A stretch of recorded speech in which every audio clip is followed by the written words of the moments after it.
What's on this? A Grammar of Genocide text editor.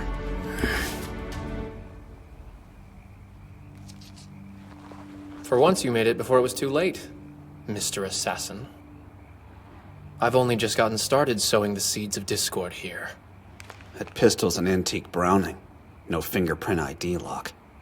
Anyone who can aim the thing can use it to kill anyone else. Tonight's actually the first time I've picked it up. Most of the time I actively avoid guns. Makes sense. Why would you bother with a weapon when you've got the power to massacre thousands without ever getting your hands dirty? It's not my power. I just discovered it. Cruelty has always lurked deep within the human brain. Even without your grammar of genocide. We're a savage race. We lie, we cheat, we steal, and at times we rape and murder each other. I agree. That's why this gun's pointed at your back. I'm getting ready to kill you as we speak. But wait. If we rape and pillage because of impulses derived from our basic human nature, then what about sympathy? What about love? What about self-sacrifice? Aren't those also ingrained in us? Aren't they born of our instincts too? Yes. Our brains have evolved over the millennia to contain a multitude of conflicting emotional modules. Some of these are merely redundant. Others have become entirely counterproductive. Yet they all remain stubbornly locked in our heads. Okay, let's imagine there's a drought. I'm talking back before recorded history, when we hadn't yet developed agriculture. People already knew, even back then, that the best way to survive was by cooperating.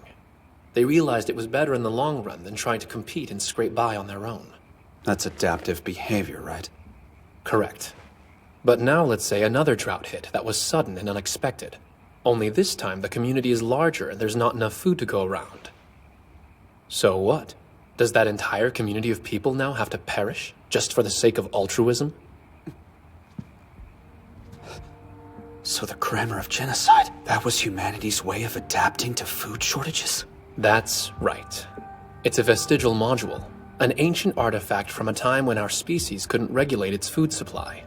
How sickening. The grammar of genocide isn't a curse once the killings are over, with fewer individual mouths to feed.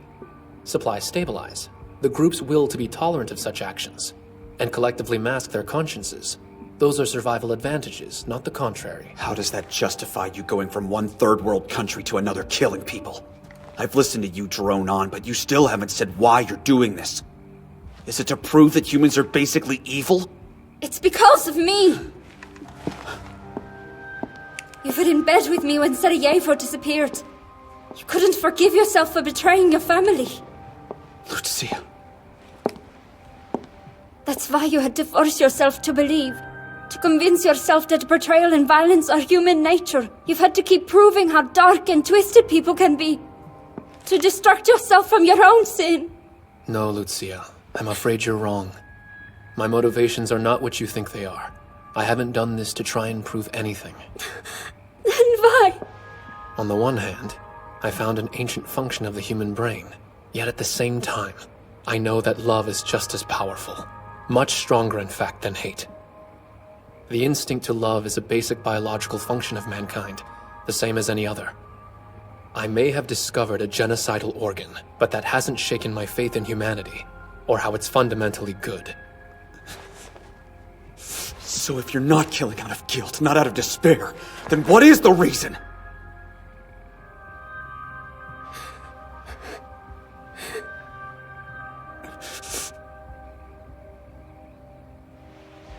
To protect the people I love, believe it or not.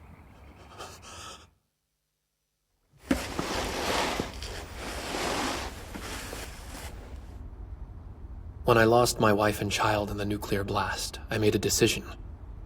That I would never give anyone the chance to make me feel that sorrow again. That doesn't make sense. You're the one causing the sorrow.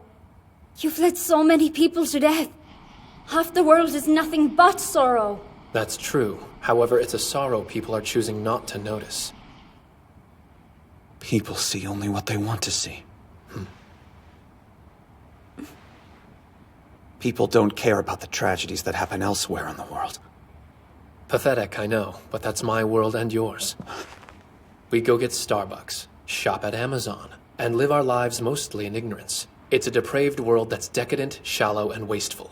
Nevertheless, I still cherish that world. And its people. The conscience is a brittle and fragile thing. Generally speaking, civilization involves working towards others' happiness, but we're not there yet. Traceability does nothing to deter terrorism. Why would a suicide bomber care if he could be identified after? Societal despair breeds terrorism. It's a phenomenon that cannot be effectively mitigated by surveillance and personal IDs. And so I came up with an idea. Instead of waiting around until they started killing us, why not get them to hate and kill each other first? With their destructive energies focused on themselves, we can keep our world separate. A world of animosity and murder for them, and a world of peace for us. I don't want them to lay a finger on our world again. So I decided to keep them busy and ensure they'd leave us alone. The deep structure of the grammar is always the same. It just needs to be rendered differently according to the syntax of the local language. The effect is limited to a distinct linguistic area and its surroundings. As long as you don't use a widely spoken language like English, regulating the aftermath is easy. Please, John, put the gun down. Do it now or I will shoot you. You know I can. I believe you, Lucia. You sure could. It would be your way of taking responsibility for your own sins.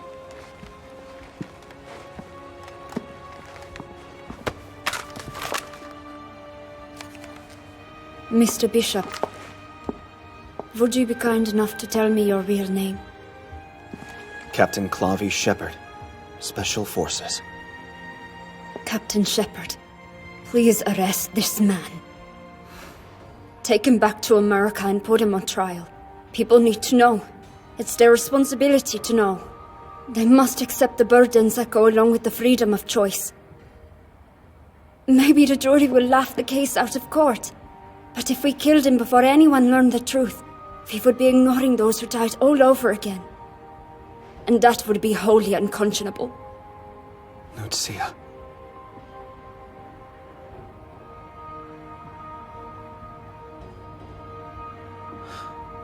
Okay. I'll take John.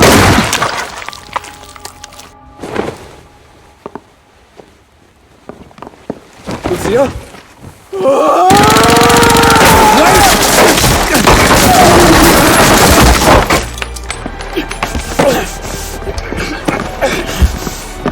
She wasn't even the target. She didn't have to die. Nobody had to die. Why did you kill her? For Monita and the baby. My wife doesn't need to know what a shithole this world is. I don't want my kid growing up thinking our world is teetering on the brink of hell. She's going to feel safe and happy, you got that, Clavis? I'm prepared to protect my world. A world where I can order a jalapeno pizza and pay for it with my ID thumbprint. Where I can throw away half my Big Mac, just because I'm full and I want to. Lucia didn't have to die, but you do.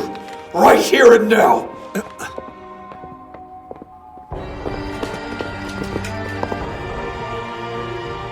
Clavis, buddy, calm down. We have to cooperate. The guards are coming. Sure, buddy. How about I kill you and cooperate with your corpse? Fucking... We had orders to kill her, too. The brass just didn't want you to know. What? Why?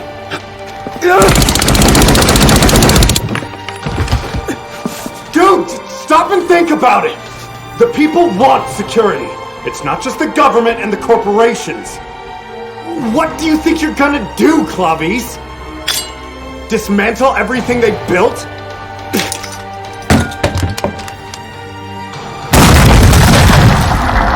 It's bullshit, Williams! It's all a lie! So what if it is? It's our bullshit! It's too late, we're committed to it! The whole economy's committed to it!